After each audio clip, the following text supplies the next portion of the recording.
शेतात खोदकाम करताना हेमाडपंथी मंदिर सापडलंय। नांदेड जिल्ह्यातल्या कंधारमध्ये हे मंदिर सापडलंय। मानसपुरीमध्ये भगवान मानसपुरे यांच्या शेतात सपाटी करण्याचे काम सुरू होतं, त्यावेळी खोदकाम करताना दगडी शिळा आढळल्या। आणखीन खोदकाम केल्यावर मंदिर निदर्शनास आलं। रचनेवरून हे मंदिर इसवी सन 9व्या शतकातलं असल्याचा अंदाज वर्तवण्यात आलाय।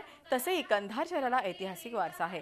या शहरावर राष्ट्रकूट, यादव, काकतीय या राजघराण्यांचं राज्य होतं।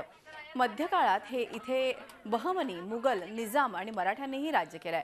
तसंच सुफी संतांचंही इथं वास्तव्य होतं।